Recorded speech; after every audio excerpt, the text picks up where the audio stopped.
Hey, what's up everybody? It's Lids, and we're back for some more Gwent, and today we're going to be playing more of the Switcheroo seasonal events, which is an alternate game mode in which after each player has taken their turn, we will switch hands. And today we are playing a deck that looks absolutely crazy, but might be the strongest Switcheroo deck I have ever played. So let's go give it a look. Today we're going to be playing a Syndicate Pirates Cove deck, so as a reminder, because we will switch hands with our opponents in the Switcheroo seasonal events, it is crucially important that every card that we include in our deck is more valuable to us than it is to our opponent, because they'll also get the chance to play them. And although it may look like I've completely lost my mind, I promise you this deck is amazing because it does just that extremely well. And usually, the key for Syndicate decks is to strike the perfect balance between generating and spending all of your coins. However, in this deck, we are exclusively generating coins without including any spending cards. And the reason why that is so effective is because that means when our opponent gets cards that generate coins, they won't have any way of using them. However, we can use our leader ability to create a Siege Jackal, which will be the only way for anyone to spend those coins, making all of those earners helpful for us but useless for our opponent. And so that means that this deck is incredibly simple, because every single card that you see here is just for generating profit, or, on a few occasions, providing some other minor side effects as well. Poison, bounty, damage, what have you. The other thing to note is that this deck does have Devotion, so you will only see Syndicate cards here. And the reason for that is because the Mutant Maker, with Devotion, allows us to generate coins without destroying one of our units. However, if this is one of the last remaining cards that we're giving to our opponent, and they don't have Devotion, then they may be forced to destroy one of their own units. Other than that, we're just seeing a lot of ways to earn coins, with no ways to spend them. And the Kikimore Warrior is one of the few exceptions to that rule because, again, we're Devotion, so we need to have only Syndicate cards, and we needed to make sure that we did not have any spenders. And also, I might have decided to meme a little bit and only use 4 provision cost cards, because we can. So there's a look at the deck, and overall, it has got to be both the simplest and least expensive deck that I've ever used. But even with that being said, you would not believe how effective this can be. So let's go see it in action.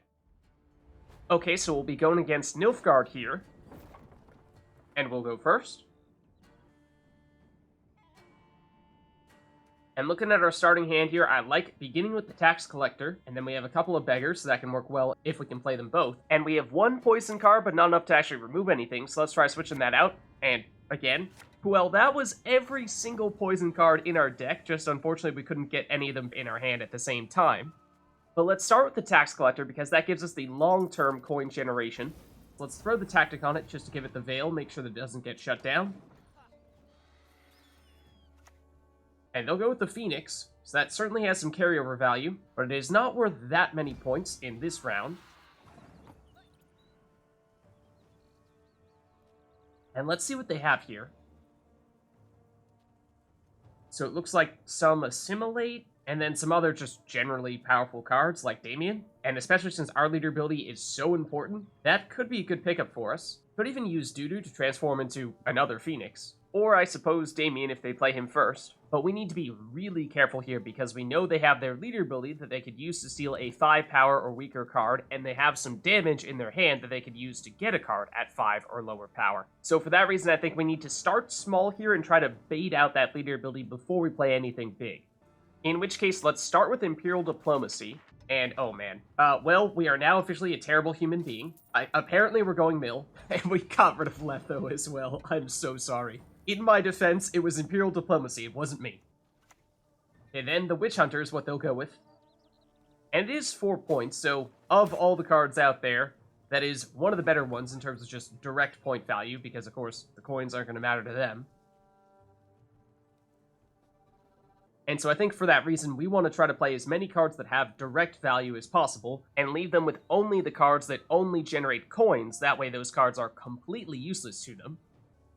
In which case, let's play one Beggar now, and see if we can play the other Beggar the next time we have this hand. Okay, now they'll use Damien. Of course, that was one of, if not the best cards that they had in their hand.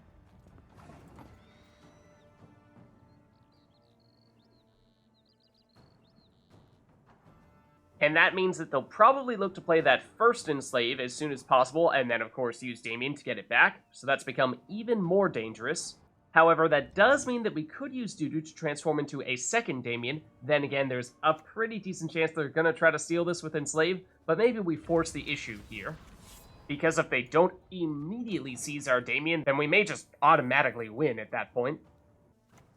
Okay, then here are the Ransackers, and this is the card they needed to damage Damien to get him low enough so that they could seize him, so I think that's definitely what we're going to see here. So I guess, not so surprisingly, we weren't able to sneak that one past them. But don't panic, I think we can still win round 1. If anything, this will be a good test to see just how strong our setup is. And so we can go Beggar here to get the bonded ability. Then again, we have more than enough coins now. But I want to wait before we play the Sea Jackal in case they can spawn a locking unit with Artorias Vigo, or even create a copy of it with Brothans. And the good thing is, even though they got their leader ability back, all the cards that they could steal here have already done their thing, so those aren't too important if they do choose to steal them. And here is Brothans. And they actually don't have any spies in their starting deck? What? Then why do you have Brothans? Alright, let's go with another round of Imperial Diplomacy here. And we want to try to get a card that they can't steal with that leader ability. Or another source of poison that could work, because of course we know there's some poison in the other hand. And so if we could use that to get rid of Damien before he uses that ability, that'd be fantastic. Now they're going to use Smuggle. This is another one of our profit cards that does give them some power. It's 3 in this case, and it will trigger that Assimilate, so at the very least, Brothans is the world's most expensive Assimilate card. So now if we're daring, we could use Shakedown to get a little bit of points before we try to remove Damien with the poison. Let's go for that, and we just hope that we still have Fisstech the next time we have this hand. Okay, then they'll use Siegfried, and oh, well, then again, of course, this will remove that poison. So much for that plan. And now they will seize our Kingslayer, but, like I said, it's already done its thing, so that's not a huge problem.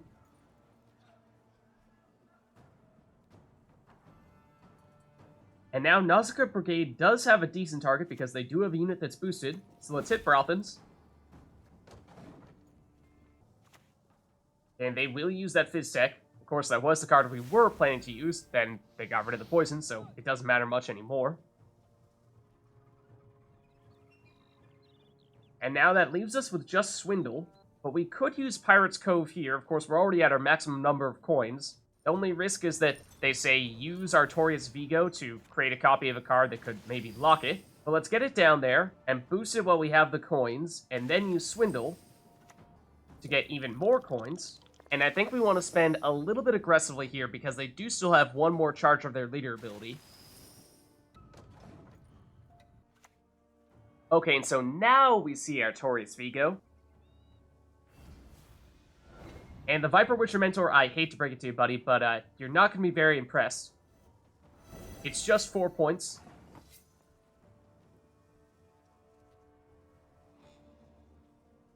But it does mean we definitely have another good target for the Nausicaa Brigade.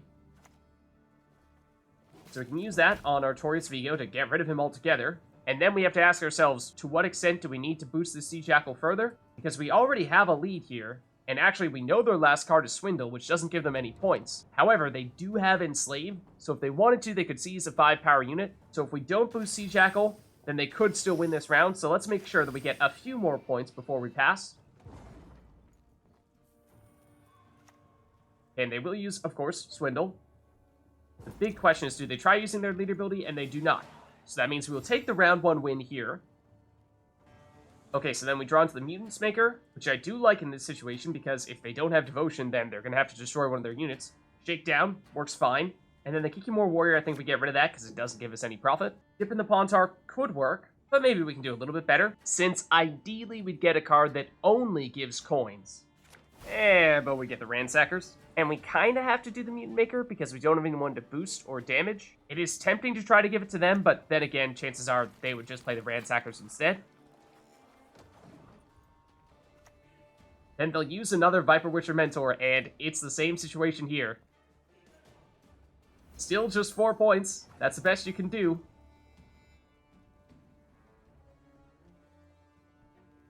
And so now we have either Experimental Remedy, which let's check their graveyard here to see what we might be able to make. And we could go with a Viper Witcher Mentor for the direct boost, or we could go with the Ransackers to get more coins to boost our future Sea Jackal instead. But they're probably going to want to play the Ransackers here, and so that means if we can put on a shield with Tourney Joust, then we can shut down their damage. Let's go with that, actually. Boost ourselves and give us the shield. And as expected, they do play the Ransackers here. So that means we'll tank this 2 damage with our shield. They'll transform over the Phoenix. That means they have a slight point advantage here. But then if we go Shakedown, then we can give ourselves a boost and generate some coins. And now the question is, do we want to use our last charge for our leader ability? Do we think that's enough to win this round? Or would it be better to save it for round 3 instead? I think we go for it, though, because we're tied at the moment, and this should still be worth a fair number of points. So that'll get us up to 21. It means their last card needs to give them 10 points or better. They'll go Experimental Remedy, and, well, it's a Sea Jackal, and they do actually have some coins of their own. But not enough for them to pass us, so we will take the victory. Alright, so going against Skellige here. And we'll go first. Okay, and I like that we have a Tax Collector. In fact, we have 2 of them if we want. Those can be some good earners for us. Not sure that we want a Kikimore Warrior, because this is one of our few non-earners that we have in our deck. Other than that, we could potentially swap out a Witch Hunter in case we aren't able to trigger this bounty. Then again, if we're going to be using half Skellige cards, then probably we'll expect to see some damage coming from their deck. So in that case, I suppose this is fine. So let's start with one of these Tax Collectors. And I'm thinking we use the Tactic on it as well, just to keep it safe and make sure that it doesn't get locked either. Okay, they'll go with Crow Mother, so that would suggest maybe some Alchemy and some Crows we might expect in their deck. Yeah, and it's kind of looking like that. That and Raid cards. So we definitely don't want Blood Eagle for us, although we could use it to destroy one of their crows and prevent them from using it. Yeah, the tricky thing here is that we have a lot of cards that get boosted when we deal damage, but we don't have too many sources of that damage. Best ones for us being either Delirium or the Drummond Berserker. Let's go with the Berserker.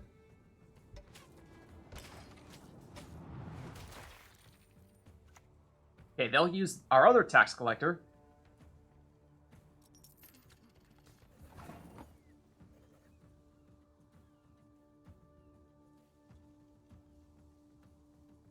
And now I'm thinking, what if we use Shakedown to boost our Drummond Berserker so that it can deal more damage before it transforms?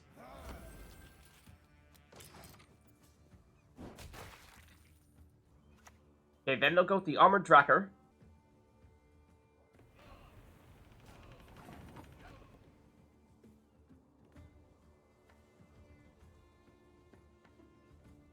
And I think now we get out the On-Crate Warcrier, because they have some damage units, so this will start to get boosted, and the earlier we play it, the better.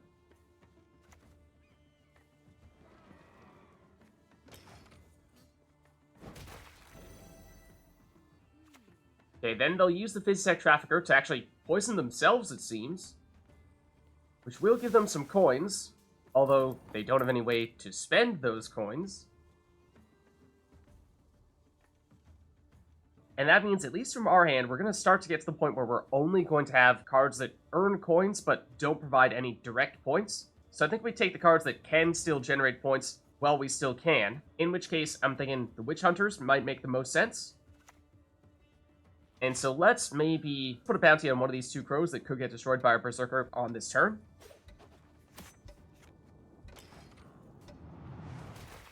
We guessed the wrong one, unfortunately. Okay, then they'll use Svanriga, and they do not have Bloodthirst 3, so he's just a 6-power unit, which is not that bad. So bullet dodged. And so I think now we're probably looking to do Delirium, and I'm thinking we probably do it on the melee row, so that way we don't have any risk of accidentally removing the armor on the Armored Drakkar. There's a non-zero chance that we take out Crow Mother, but that's pretty unlikely. And we do also have the potential to remove this crow and gain a little bit more coins in the process. Not that that's going to be too necessary, because this Tax Collector is going to get us up to the maximum at the end of our turn anyway. Okay, unfortunately, I'm pretty sure this means that, yeah, Crow Mother is not going to go down here. And, okay, we didn't quite remove the armor on the Armored Draco, thankfully. But our Berserker does now transform into a Bear Abomination.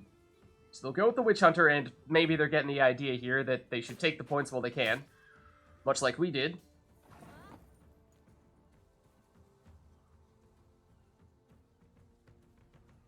And unfortunately, the timing of it was such that the Bear Witcher Mentor, which was one of the strongest remaining cards in their hand, is going to go on Adrenaline 3 for their turn, not ours. So they are almost certainly going to play that here. But I think now what we do is we play Smuggle, because although the Mutants Maker can give us some points, if they don't have Devotion, that will force them to destroy a unit, which we don't know if they do have Devotion, they may not. So that might trap them a little bit there.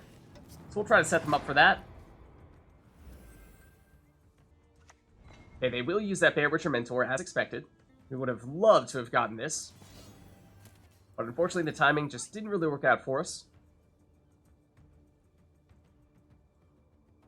Okay, now we're in somewhat of a similar situation that we put them in that all the cards that are remaining are cards that are not so great for us anymore. But bear in mind, the most important thing at this stage is not how many points do these cards generate for us, it's more so how many points can we deny them by playing the card. So for example, preventing them from using Blood Eagle could be a really good play here, so I think we go for that. Even if it's only worth 2 points directly. Okay, and then they will use the Mutants Maker. And they'll use that to destroy the card that we just damaged, but we do force them to deal some damage to themselves. Alright, and so now from our hand, Slander is the only remaining card, and it doesn't come with any direct points. So this is pretty much a throwaway card, except we can go with our Pirate's Cove now to spawn a Sea Jackal. Use this. Then play Slander. And that'll give us another round of having the 3-point ability from the Sea Jackal. Okay, then they will use Vabjorn. And they'll use that to get Stunning Blow, and we do have a card that has armor. They're going to destroy, or rather damage, Dawnkrate Warcrier. And so the only card we have left now is the Crow Clan Preacher. I mean, at least it's still worth 4 points for us, which is not terrible. So we'll take that. And we know that their last card is Slander, which gives them 0 points. However, they do still have the opportunity to use their leader ability, which would give them an 11-point card that spawns 3 1-point cards on our side, so on net, that's worth 8 points. Do they have any other cards that would get boosted from them doing that? I don't think so. So we need to have more than an 8-point lead, and we do already have that.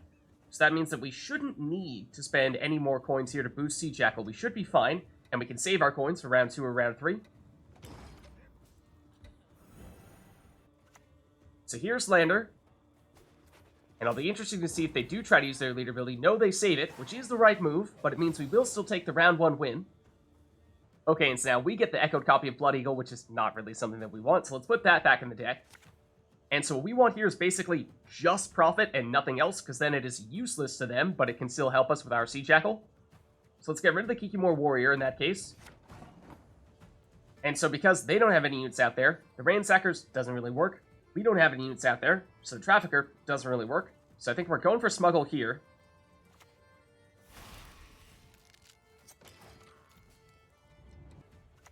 Okay, then they'll use a Phoenix. This does give them carryover value, so that is certainly quite good.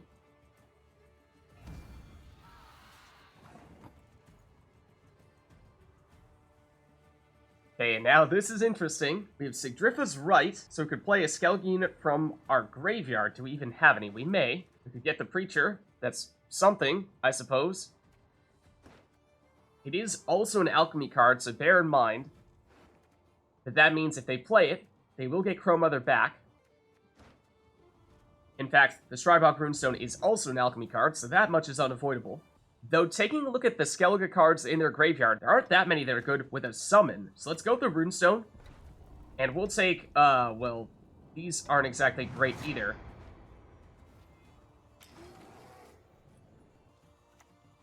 Okay, then they will play the Fisstech Trafficker.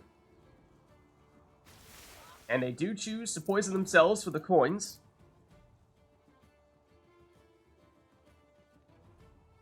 And so that means last but not least, we have the Tidecloak Ransackers. And our question here, if we play the Sea Jackal now, is it enough to win in round 2, or do we need to wait for round 3? Because we know they still have their leader ability, and they still can bring Crow Mother back, along with probably Svanraga. So that's 10 points, plus 8 points, 18 points. Can we get 18 points out of the Sea Jackal? Let's try. So we do this, we do this, we do this, and then we spend like crazy. Okay, so there is Sigdrifa's right. They do choose Svanraga, and they will get Crow Mother back. So that means they need 9 points here. Here comes their leader ability. However, they are 1 point shy, so we still take the win. Alright, so going against Nilfgaard here. And they'll go first. Okay, so we have a couple of tax collectors here. And I like having at least one of them to play immediately. However, if we have 2 of them, then we're giving one to our opponent, and I don't love that. So let's switch this one out. And then I think let's get rid of the Witch Hunter, because I'm not sure we're going to be able to destroy any units. Although we have now gotten enough poison that that might be possible. Okay, they'll go with their Defender. Which does make you wonder what they have in mind here. They put it in the melee row, which does make me think that perhaps it's Cahir. Then again, of course, we're going to get their hand on our next turn, so we can figure it out then. So although it's tempting to immediately try to poison the Defender, I think we first go with our Tax Collector to make sure that we can generate some coins early and often.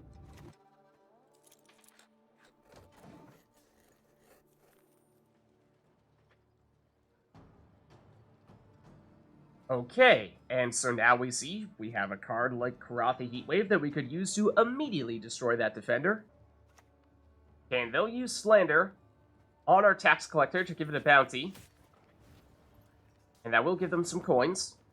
And so I think what we're going to see here is they're going to use Royal Decree to get Cahir out of their deck and then play him in the melee row. So I think that means we have a couple of options here. Either we play Royal Decree so that they can't use it on their turn, or we use Karathi Heatwave to get rid of the Defender so that even if they do play Cahir, we can then turn around and lock back Cahir. And I think since this is already a 7-point unit, it might not be a bad idea to just use the Heatwave now.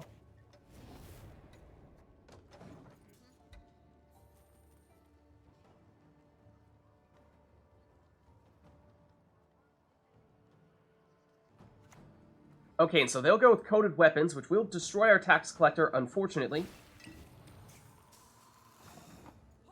And that will actually trigger the bounty, giving them a bunch of coins. And that does make things a little bit tricky here, because with no units out there, there's no one to poison, and there's no one to damage. So I think that means we're probably looking at using Smuggle here.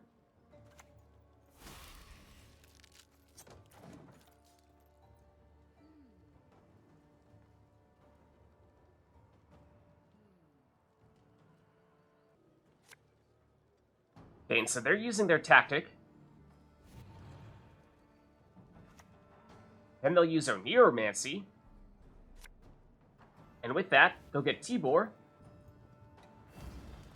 And that'll bring out, Tax Collector in the melee row. So close to actually working for us, but not quite. Except, they forfeit, so we'll take the win. Maybe they realized they weren't going to have a way to spend all those coins. So there's a look at a ridiculous but incredibly powerful Syndicate deck for the new Switcheroo seasonal event. If you liked the video, make sure to hit the like and subscribe button, and leave a comment down below to let me know which other cards, archetypes, and factions you'd like us to experiment with next. Thank you all for watching, and I'll catch you next time.